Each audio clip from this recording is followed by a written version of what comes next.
नमस्कार प्यारे साथियों और सभी साथियों का स्वागत करता हूं आज क्लास में। और आज हम देखेंगे मनोविज्ञान से संबंधित साथियों 100 प्रश्न देखेंगे। तो शुरू करते हैं साथियों। और आज का पहला प्रश्न है कि आधुनिक मनोविज्ञान के जनक माने जाते हैं साथियों।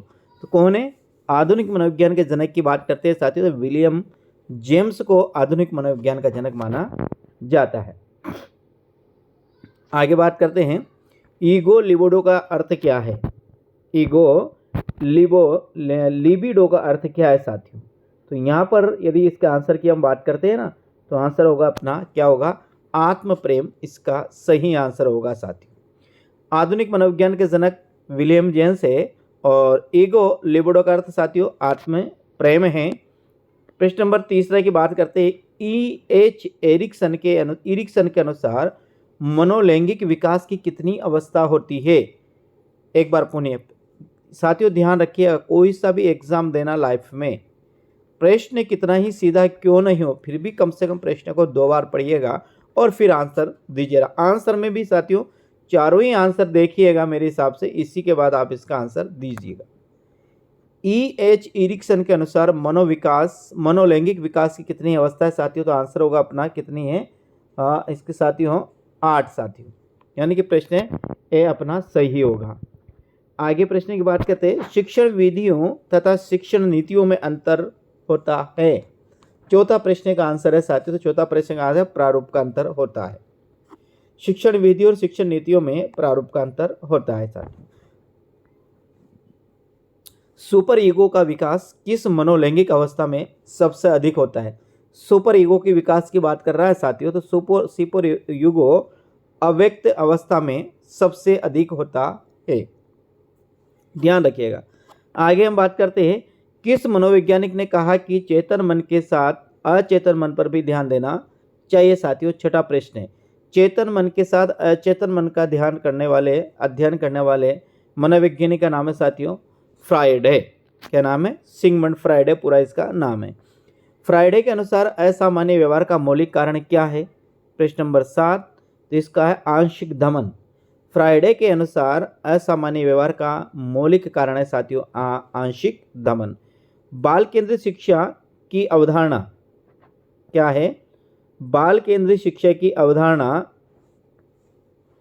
किस मनोविज्ञान के किस संप्रदाय ने दी है? बताइएगा।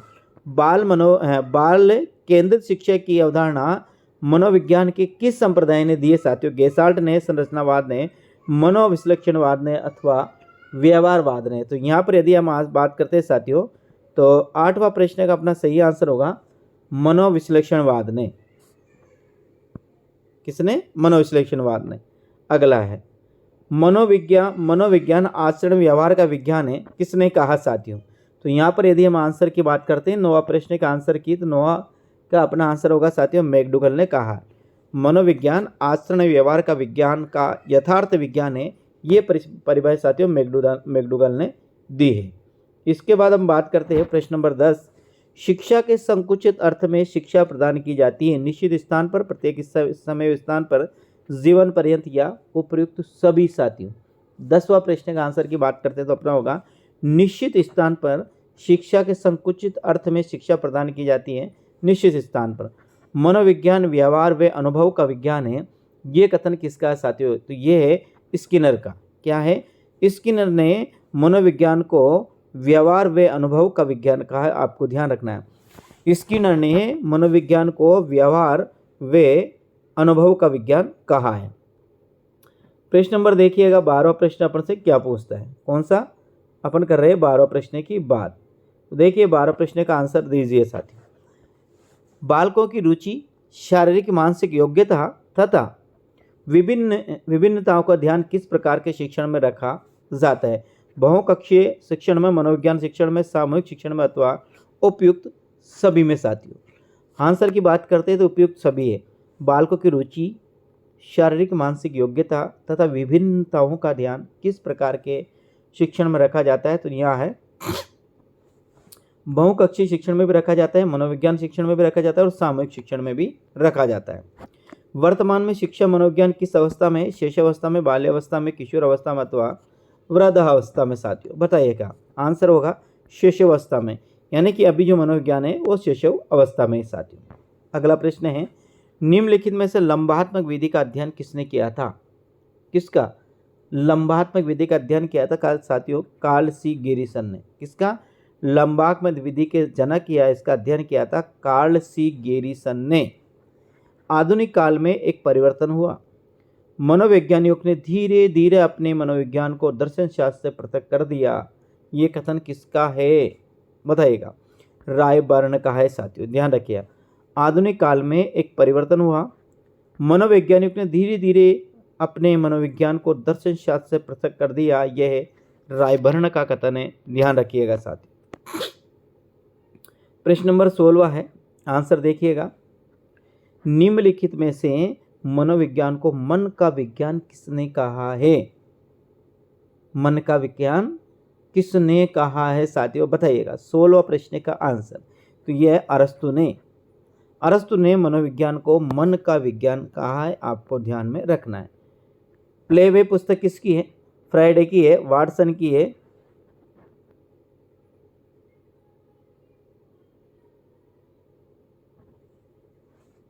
मन या हेनरी काल्वेल्ट कुक की है साथियों। तो 17वां प्रश्न के आंसर की बात करते हैं साथियों, तो यहाँ आएगा यहाँ पर मन। आगे हम बात करते हैं, निम्नलिखित में से शिक्षा का केंद्र बिंदु है। शिक्षा केंद्र बिंदु क्या है साथियों? शिक्षा का केंद्र बिंदु अपने बालक शिक्षा का केंद्र बिंदु है साथियों। इस प्रश्न का आंसर साथियों मैं अगली क्लास में बताऊंगा। प्लेवे पुस्तक किसकी है? मन की है साथियों, लेकिन फिर भी मैं आपको देखकर बताऊंगा प्लेवे किसकी पुस्तक है साथियों।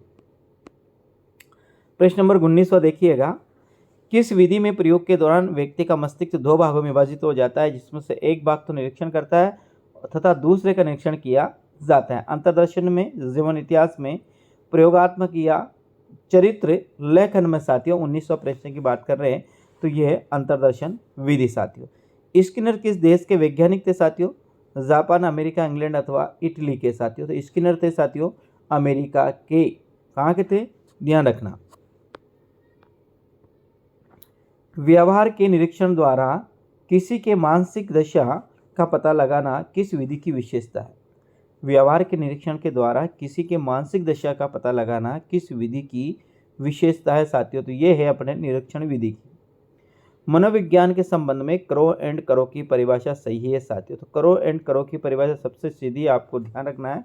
क्रो एंड करो ने मनोविज्ञान की परिभाषा देते हुए कहा कि किसी व्यक्ति के जन्म से लेकर वृद्धावस्था तक के अधिगम अनुभवों का वर्णन तथा धारणा ही क्या है? मनोविज्ञान है। जन्म से लेकर वृद्धावस्था तक, ये कहा साथियों, किसने कहा? जन्म से लेकर मनोविज्ञान तक, ये कहा क्रो एंड करो ने। आपको ध्यान में रखना है मेरे साथियों। आगे हम बात करते हैं, मनोविज्ञान को आत्मा का विज्ञान किसने माना है? बताइएगा। मनोविज्ञान को आत्मा का विज्ञान माना है साथियों अरस्तु ने। किसने माना? अरस्तु ने मनोविज्ञान को आत्मा का विज्ञान माना है। मनोविज्ञान के संबंध में स्किनर की परिभाषा कौन सी है? यानी कि स्किनर ने मनोविज्ञान की कौन सी परिभाषा दी है, उसके संबंध में अपन बात करते हैं। तो इसने कहा मनोविज्ञान शिक्षा का आधारभूत विज्ञान है। ये आप ध्यान रखना, मनोविज्ञान शिक्षा का आधारभूत विज्ञान है, ये परिभाषा दी है स्किनर ने।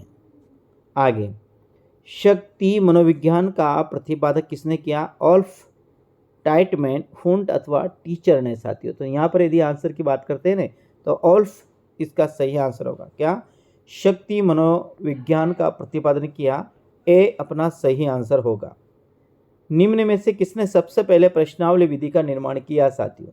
तो यदि सबसे पहले प्रश्नावली विधि की हम बात करते हैं, तो वुडवर्ड ने सर्वप्रथम साथियों प्रश्नावली विधि का निर्माण किया। कौन? प्रश्नावली विधि के निर्माता है साथियों वुडवर्ड। क्या है? याद रखना, वुडवर्थ है साथियों, याद रखना।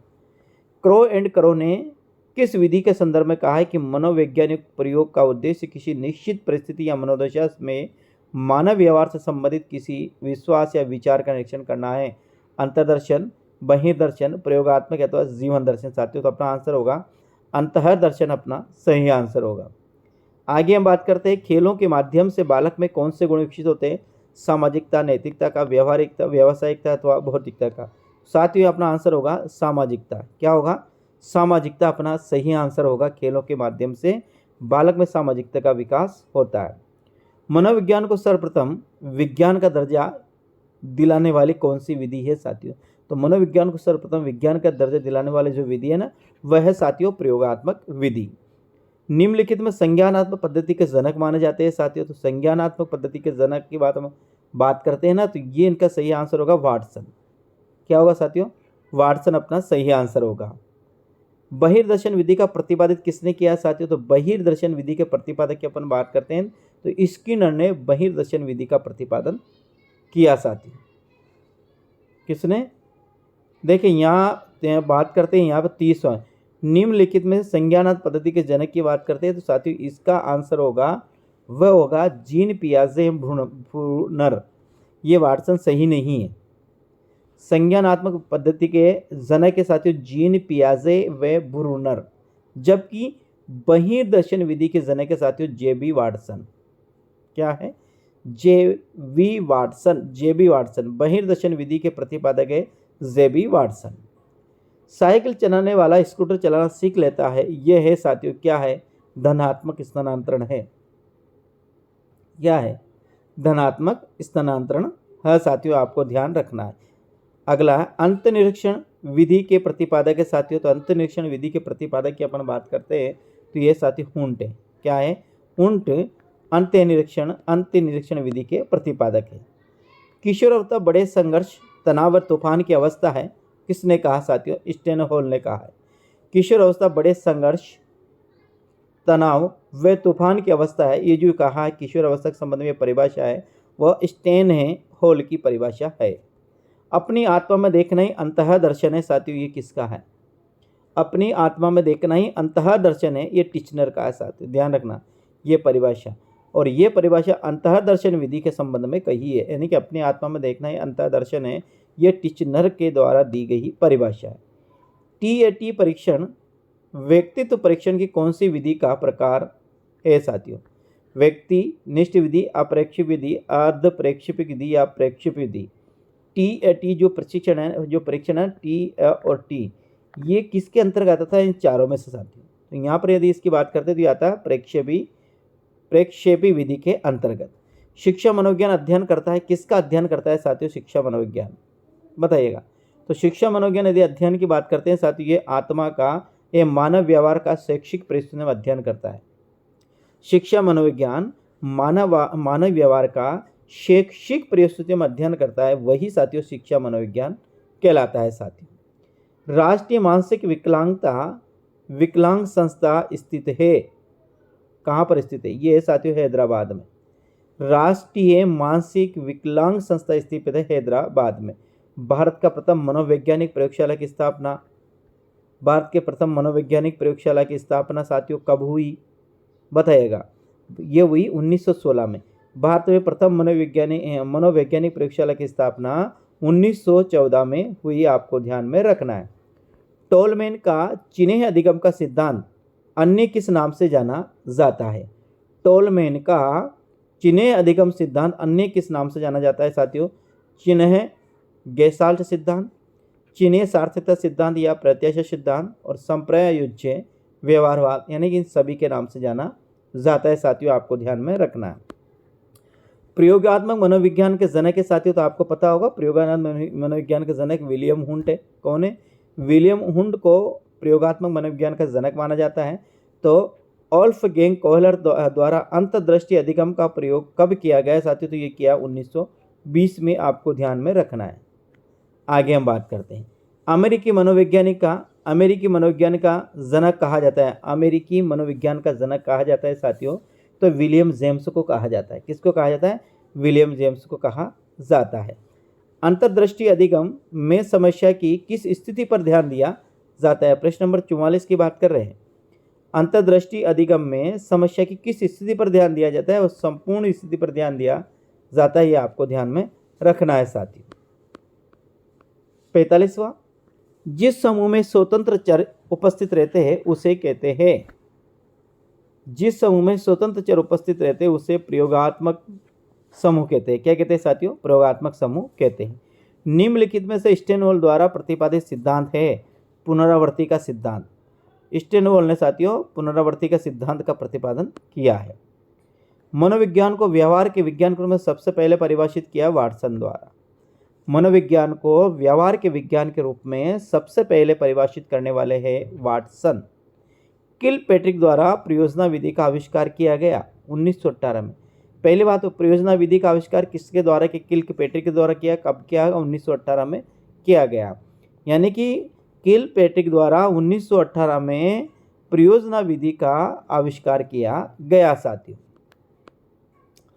हुंड के द्वारा स्थापित स्कूल का नाम है संरचनावाद। हुंड के द्वारा स्थापित स्कूल का नाम है संरचनावाद। स्व प्रेरणा द्वारा अधिगम कैसा होता है? बहुत प्रभावशाली होता है। स्व प्रेरणा द्वारा अधिगम कैसा होता है? बहुत प्रभावशाली होता है। डी एनिमा क्या है? अरस्तु। डी एनिमा किसकी रचना है साथियों? अरस्तु की रचना, आपको ध्यान रखना है। डी एनिमा किसकी रचना? ये अरस्तु की रचना है। आगे बात करता है पेस्टोलॉजी के H3 संप्रत्यय में H का अर्थ क्या है? उपयुक्त सभी हेड है, हार्ड है और हैंड है। हेड, हार्ट और हैंड साथियों आपको ध्यान में रखना है। मनोविज्ञान का अतीत बहुत लंबा है परंतु इतिहास बहुत छोटा है। ये परिभाषा साथियों ये जो कहा गया इबिंगहस द्वारा कहा गया है साथियों, आप रखना। इबिंगहस द्वारा कहा गया है। तत्परता तथा कार्य सीखने की गति में निम्नलिखित में से कौन सा संबंध होता है साथियों? वह संबंध होता है प्रश्न नंबर तो होता है कार्य सीखने की गति तत्परता के समानुपाती होती है। कार्य सीखने की गति तत्परता के समानुपाती होती है। अगला, जर्मनी के लिप्जिंग विश्वविद्यालय में जहाँ प्रथम मनोविज्ञान की प्रयोगशाला 1879 में स्थापित की गई, वर्तमान नाम क्या है? वर्तमान है कार्ल मार्क्स विश्वविद्यालय, जहाँ पर पहली मनोविज्ञान की स्थापना हुई थी वो हुई थी 1879 में जर्मनी के लिप्जिंग विश्वविद्यालय में हुई थी, जिसे वर्तमान में कार्ल मार्क्स विश्वविद्यालय कहा जाता है। आत्मनिरीक्षण विधि के द्वारा किन की क्रियाओं का अध्ययन किया जाता है? स्वयं की क्रियाओं का द्वारा। आत्मनिरीक्षण विधि द्वारा स्वयं की क्रियाओं का अध्ययन किया जाता है, ये आपको ध्यान में रखना है। प्रश्नोत्तर विधि का जनक है साथियों सुकरात। प्रश्नोत्तर विधि का जनक सुकरात है। प्रश्नोत्तर विधि का जनक कौन है? सुकरात। प्रश्नोत्तर विधि का जनक कौन है साथियों? ध्यान रखना, सुकरात है। बाल केंद्रित शिक्षा किसकी देन है साथियों? बाल केंद्रित शिक्षा देन है, शिक्षा मनोविज्ञान की देन है साथियों। बाल केंद्रित शिक्षा किसकी देन है? शिक्षा मनोविज्ञान की देन है कि वर्तमान में जो शिक्षा है वह बाल केंद्रित शिक्षा है। शिक्षा मनुष्य की अंतर्निहित क्षमताओं का परिपूर्णता से विकास करती है साथियों, स्वामी विवेकानंद ने कहा। ये आज्ञा जहाँ शिक्षा मनोविज्ञान की जो परिभाषा है नहीं उसमें अंतर्निहितता का संबंध साथियों विवेकानंद जी से आपको याद रखना है। थॉर्नडाइक ने शिक्षा मनोविज्ञान का कौन सा रूप प्रदान किया? थॉर्नडाइक ने शिक्षा मनोविज्ञान को साथियों ध्यान रखिएगा निश्चित एवं स्पष्ट रूप प्रदान किया।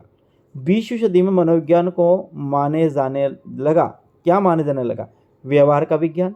20वीं सदी में मनोविज्ञान को व्यवहार का विज्ञान कहा जाने लगा कि मनोविज्ञान व्यवहार का विज्ञान है।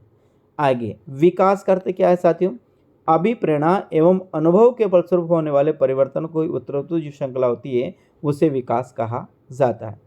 अभिप्रेरणा एवं अनुभव के फलस्वरूप होने वाले परिवर्तनों की उत्तरोत्तर अवस्था क्या कहलाती है साथियों? विकास कहलाती है। आगे बात, मनोविज्ञान को दर्शन शास्त्र से अलग विज्ञान का दर्जा दिया है। 63, मनोविज्ञान को दर्शन शास्त्र से अलग विज्ञान का दर्जा दिया है तो वो दिया किसने दिया साथियों? वो दिया विलियम जेम्स द्वारा, याद रखना। निम्नलिखित में कौन सा वृद्धि और विकास के सिद्धांत से संबंधित नहीं है साथियों? तो यदि हम इसकी बात करते हैं वृद्धि और विकास के सिद्धांत से संबंधित नहीं है तो साथियों अपना आंसर होगा वर्गीकरण का सिद्धांत या निरंतर का सिद्धांत है वृद्धि और विकास में। समन्वय का सिद्धांत वृद्धि और विकास से संबंधित है और व्यक्तित्व का सिद्धांत में वृद्धि और विकास से साथियों वर्गीकरण का सिद्धांत इस सिद्धांत में नहीं आता है।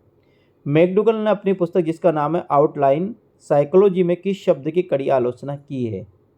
बताइएगा किस शब्द की कड़ी आलोचना की है साथियों? तो वह है चेतना की। मैकडुगल ने, जिनकी पुस्तक का नाम है आउटलाइन साइकोलॉजी, जिसमें चेतना की कड़ी शब्दों में आलोचना की है। बाल मनोविज्ञान के अनुसार शिक्षा के क्षेत्र में मुख्य स्थान किसका है? बालक का है साथियों। किसका है? बालक का मुख्य स्थान है शिक्षा के, बाल मनोविज्ञान के क्षेत्र में। मनोविज्ञान का जन्म किसके समय दर्शन शास्त्र के अंग के रूप में हुआ था? किसके समय हुआ था? प्लेटो, अरस्तु, बर्कली अथवा वाटसन के समय साथियों। तो अपन बात करते हैं साथियों, तो ये हुआ था अरस्तु के समय। एक बच्चे की बुद्धि और विकास के अध्ययन की सर्वाधिक अच्छी विधि कौन सी है? सर्वाधिक अच्छी विधि की हम बात करते हैं साथियों, सर्वाधिक अच्छी विधि है विकासीय विधि। एक बच्चे की बुद्धि और विकास के अध्ययन की सर्वाधिक श्रेष्ठ विधि है तो वह विकासीय विधि है साथियों। आगे, शिक्षा मनोविज्ञान के मुख्य तत्व कौन है? शिक्षार्थी है, सीखने की प्रक्रिया, अध्यापक है, सभी है साथियों। ये सभी शिक्षा मनोविज्ञान के अंतर्गत आते हैं। व्यक्तिक विभिन्नता के मिलने के संबंध में से एक अध्यापक की भूमिका होनी चाहिए। अध्यापक की भूमिका कैसी होनी चाहिए साथियों? तो अध्यापक की भूमिका होनी चाहिए व्यक्तिक एक और दो दोनों हैं, यानी व्यक्ति के दृष्टिकोण, अभिरुचि और योग्यता को जानने का प्रयास, व्यक्ति आधारित पाठ्यक्रमों को उनकी आवश्यकता के अनुसार जानने की कोशिश करना, ये साथियों आधारभूत भूमिका होनी चाहिए। सर्वप्रथम मनोविज्ञान को किस विषय के अध्ययनकर्ता के रूप में स्वीकार किया गया? मन, आत्मा, चेतना अथवा व्यवहार, ये आत्मा के रूप में जाना गया साथियों। सर्वप्रथम इसको किया गया आत्मा का, ठीक है, किसका? आत्मा का। आगे हम बात करते हैं, निम्न में से कौन मूल्यांकन के त्रिकोण का भाग नहीं है?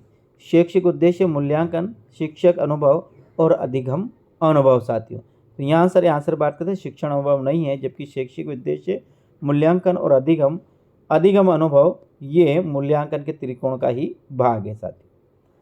निम्नलिखित में से कौन सी समस्या शिक्षा मनोविज्ञान के क्षेत्र में आती है साथियों?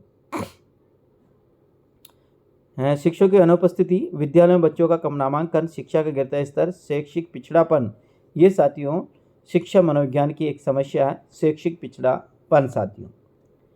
आगे हम बात करते हैं, थॉर्नडाइक के व्यक्तित्व के वर्गीकरण का आधार क्या है? थॉर्नडाइक के व्यक्तित्व के वर्गीकरण का आधार की अपन बात करते हैं साथियों, इसका आधार है चिंतन और कल्पना। थॉर्नडाइक के व्यक्तित्व के वर्गीकरण का आधार है चिंतन और कल्पना।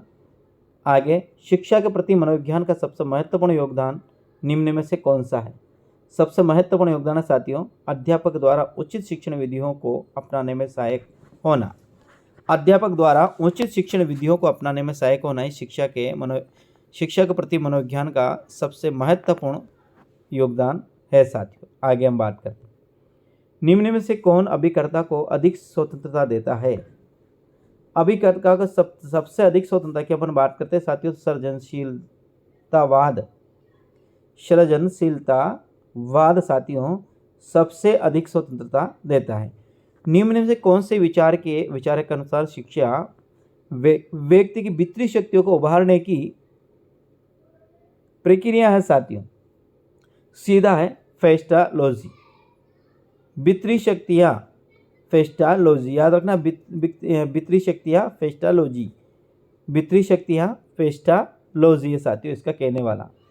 जब शिशु अपनी आँख, कान व हाथ के संबंध में सोचते हैं तो निम्नलिखित में कौन से स्तर में शामिल होते हैं साथियों? वह होते हैं इंद्रिय जनित स्तर पर। किस पर? इंद्रिय जनित स्तर पर साथियों।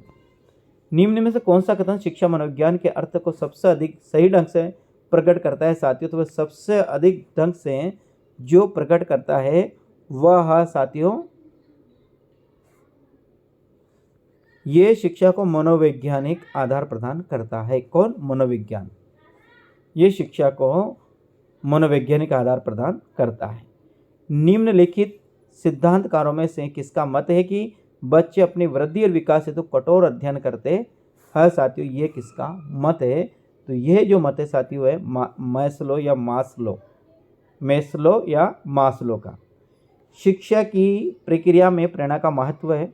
इस बात को ध्यान में रखते हुए जो अध्यापक को निम्न में से कौन सा कार्य नहीं करना चाहिए साथियों? तो अध्यापक कौन सा कार्य नहीं करना चाहिए? इनामों का प्रलोभन देकर बालकों में प्रतिद्वंद्विता पैदा करना, यह नहीं करना चाहिए। बाकी कार्य के लक्ष्य को स्पष्ट करना, शिक्षार्थियों को सामाजिक कार्य में भाग लेने का अवसर देना और बालकों को अपने कार्य में सफल होने का अवसर प्रदान करना, लेकिन इनामों का लोभ नहीं देना चाहिए। शिष्यावस्था के लिए सबसे उपयुक्त विधि है साथियों का सभी है मॉन्टेसरी विधि है, खेल विधि और किंडरगार्टन विधि है। सभी साथियों शिष्यावस्था की ही विधियाँ हैं। तुम मुझे कोई बालक दो और मैं उसे कुछ भी बना सकता हूँ साथियों, ये कहना है वाटसन का। किसका कहना है? ये कहना है वाटसन का कि तुम मुझे कोई भी बालक दो, मैं चाहूँ वो उसे बना सकता हूँ। आगे, प्रगतिशील विचारों परिवारों में बच्चे में अपेक्षाकृत कौन सा प्रेरक अधिक प्रबल होता है साथियों? तो वह होता है उपलब्धि का।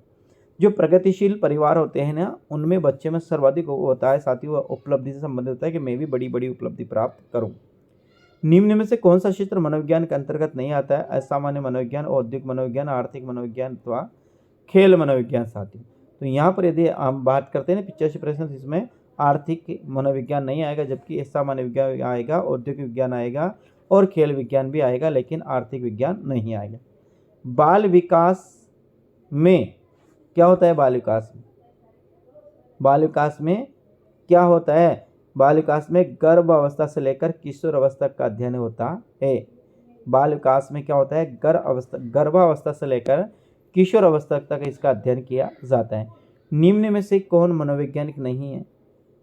जॉन डीवी, वाटसन, स्किनर और C.H. हल साथियों, बताइएगा कौन मनोवैज्ञानिक नहीं है? तो जॉन डीवी साथियों ये मनोवैज्ञानिक नहीं है। एक औसत बुद्धि वाला बच्चा यदि भाषा को पढ़ने एवं समझने में कठिनाई प्रदर्शित करता है तो ये संकेत देता है कि बच्चा का लक्षण प्रदर्शित कर रहा है। कौन सा? बताइएगा साथियों। 88 का सही आंसर है वो है पठन अक्षमता यानी कि डिसलेक्सिया। अब ध्यान रखना, डिसलेक्सिया का अर्थ है पढ़ने में बाधा, डिस्प्राफिया का अर्थ है लेखन संबंधी कमजोरी, डिस्प्रेक्सिया का अर्थ है गणित संबंधी अक्षमता और डिसेल्क्सिया का अर्थ है गति समन्वय अक्षमता। निम्नलिखित में से शिक्षा मनोविज्ञान किसमें उपयोगी नहीं है? तो किसमें उपयोगी नहीं है साथी? तो यहाँ पर आंसर होगा अपना पशुओं के प्रयोग में। बालकों की मानसिक अस्वस्थता का पता लगाने में, शिक्षण विधियों के चयन में, छात्रों को अभिप्रेरित करने में, पशुओं के प्रयोग में। देखिए, पशुओं का प्रयोग मनोविज्ञान में किया जाता है, शिक्षा मनोविज्ञान में नहीं किया जाता है। आपको ध्यान रखना है, शिक्षा मनोविज्ञान में पशुओं का प्रयोग नहीं किया जाता है, मनोविज्ञान में पशुओं का प्रयोग किया जाता है। सामूहिक अचेतन का संप्रदाय किसके द्वारा दिया गया है? तो ये दिया गया है साथियों युंग के द्वारा। किसके द्वारा दिया गया है? युंग के द्वारा दिया गया है। 91 है, एक कोड से दूसरे कोड को मिलाना है, सुमिलित कीजिए। John Dewey, टीचनर।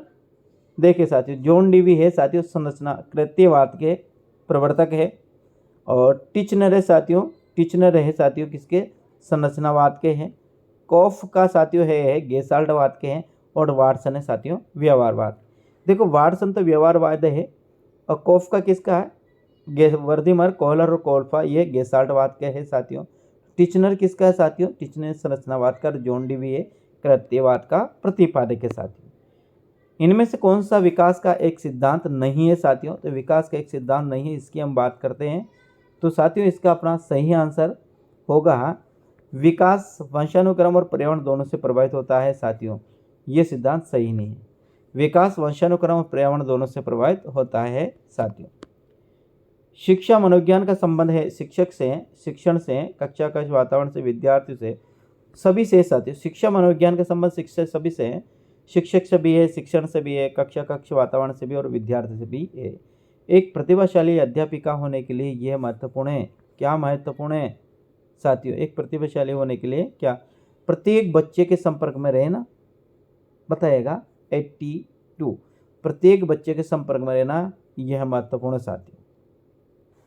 एक प्रभावशाली शिक्षिका होने के लिए आवश्यक है कि स्कूल के जितने भी बच्चे हैं साथियों, उन सभी बच्चों से अपना संपर्क रहेगा तो हम प्रत्येक बच्चे हमारे प्रति आत्मीयता का भाव रखेंगे। शिक्षा के क्षेत्र में व्यवहारवादियों का सबसे बड़ा जो योगदान है साथियों वो क्या है? वस्तुनिष्ठता है। व्यवहारवादियों का सबसे बड़ा जो योगदान है वो क्या है? वस्तुनिष्ठता ही है साथियों। अधिगम ने प्रभाव का नियम दिया। अधिगम ने थांडाई ने प्रभाव का नियम दिया। किसने? थांडाई ने प्रभाव का नियम, संतोष का नियम, अभ्यास का नियम, ये जो नियम दिया ये सब किसने? थांडाई ने दिया साथ। कौन सा युग में सीखने में पुनर्बलन को महत्वपूर्ण नहीं मानता है? बताइएगा। ये साथियों टोलमेन वे गुथरी। प्रासंगिक अंतर्बोध प्रशिक्षण टीएटी का विकास किया गया किसके द्वारा किया गया साथियों? तो मुर्रे एंड मॉर्गन के द्वारा किया गया है। वीएफ स्किनर के अनुसार बच्चों में भाषा विकास परिणाम होता है। किसका होता है? भाषा विकास परिणाम किसका होता है? अनुकरण व पुनर्बलन का होता है। यानी जैसा अनुकरण करेंगे, जैसा अपन देखेंगे साथियों, बच्चा उसी प्रकार का अनुकरण करेगा। शब्द सम्मान तत्व नियमन में से गहन संबंध रखता है। समूह निर्देशन। आगे शिक्षण अधिगम की प्रक्रिया इंफॉर्मेशन प्रोसेस जिस अधिगम से संबंधित वह कौन सा अधिगम है साथियों? बताइएगा। व्यवहारवाद है, संज्ञानात्मक है, साहचर्यवाद है, गेस्टाल्टवाद है? लास्ट का प्रश्न का आंसर मुझे कमेंट के माध्यम से बताकर जाइए। ठीक है साथियों, कल फिर मिलते हैं अगली क्लास में। राम राम। चैनल को सब्सक्राइब नहीं किया, सब्सक्राइब जरूर करते हुए जाएगा मेरे प्रिय साथियों। ठीक है, मिलते हैं कल। राम राम।